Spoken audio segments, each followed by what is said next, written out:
Hi, what's up guys? It's Catherine, and I am going to be doing a book talk on Matched by Ali Condi.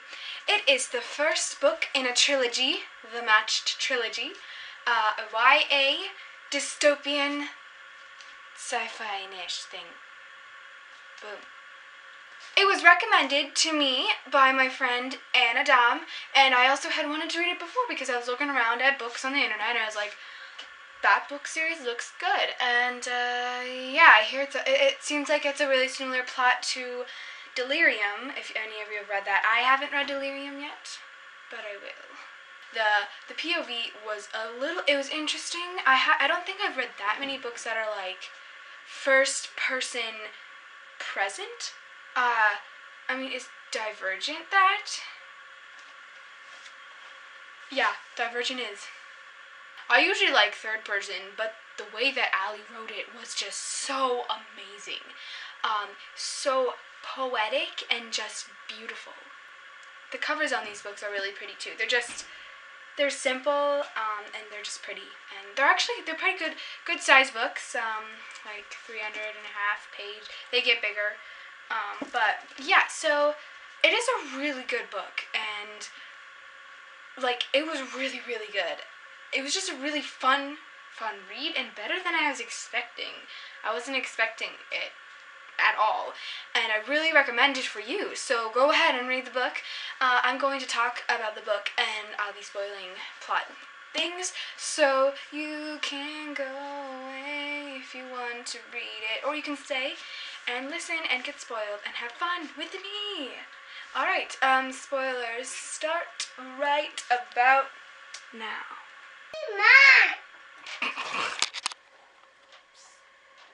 Mommy. She left to get dirt at the store.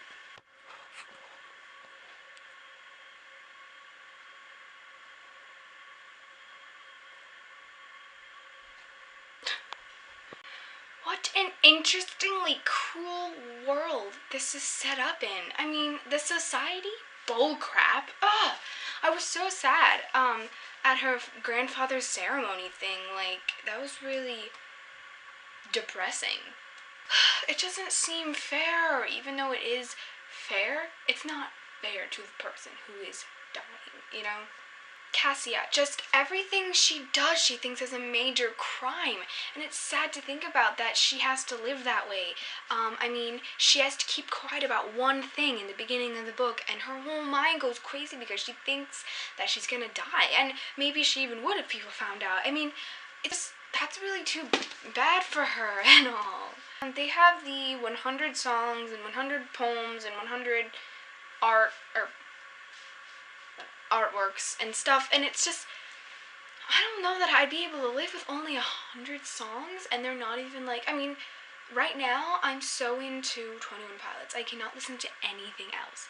So, I mean, all their lyrics just bring this emotion to me, and I don't know how to live without them all of a sudden, even though I was living without them for 13 and a half years. And here I am, I'm like gonna be 14 in 2 months, and all of a sudden I have to listen to 21 Pilots to be alive. And, it's just, they're just amazing, and what would I do without them? That really got me thinking, what would I do without music and books? Like, these people don't have anything to call their own.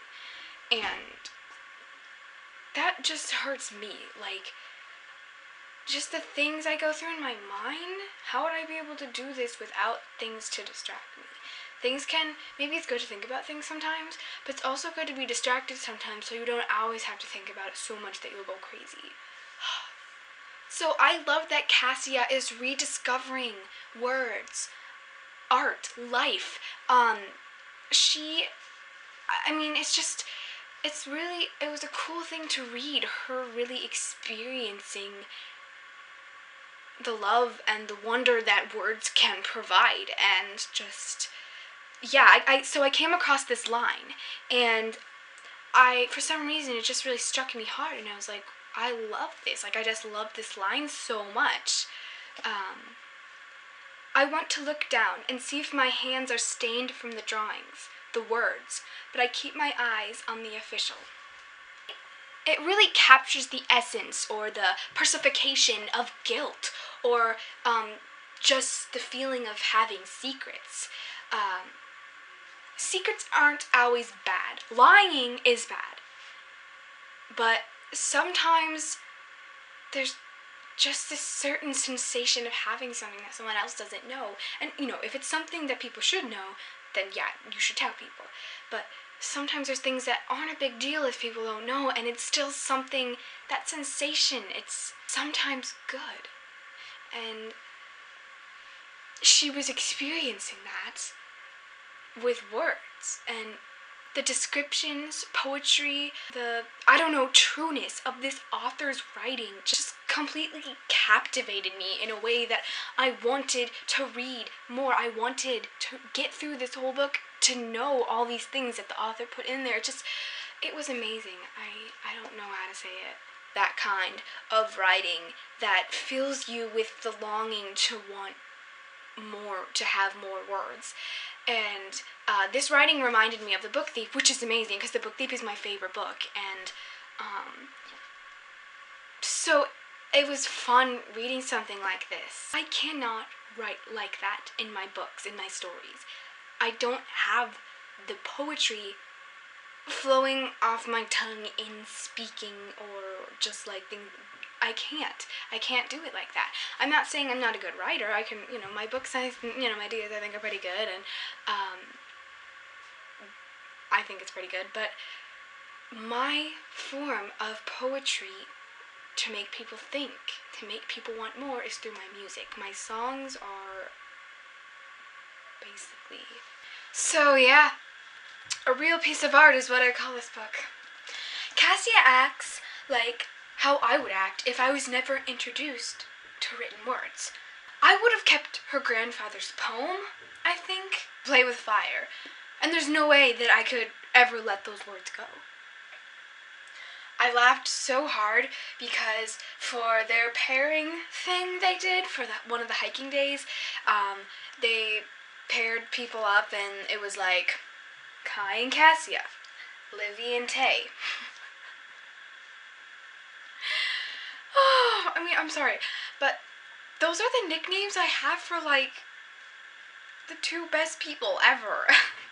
Livy and Tay.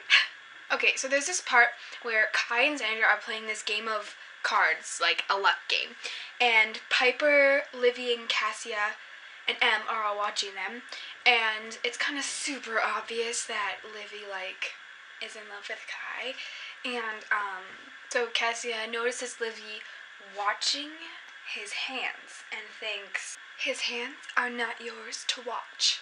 I love how she falls in love with him over written down words, because that is the most realistic way to fall in love, to me.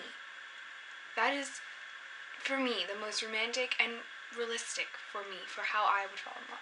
I like the thing about Kai's eyes, because eyes mean so much to me. It's like the gateway into your soul. It's literally right in front of your brain, and it is a hole. So I feel like if you stare into someone's eyes for long enough, not maybe just once, but several times, if you see this person all the time and you look into their eyes, you can tell what they're thinking. And I really don't have it with many people. You really only live, I guess. But the thing, you can kind of tell what they're thinking, and just this gateway, and obviously you can't think really what they're thinking, but if you kind of do the look, and it's just like if you heard something, and I don't know, it just means so much. And I love that they put the whole thing about his eyes in there. I thought that was cool. Also, when you lock gazes with someone, you can't only see their eyes, the color of their eyes, the beauty of their thoughts, but you know that they see you exactly as you are in that moment, which I think is just a really cool thought when you're looking at someone and you're like, you see me. I don't even see me, and you do. I could go on forever about this.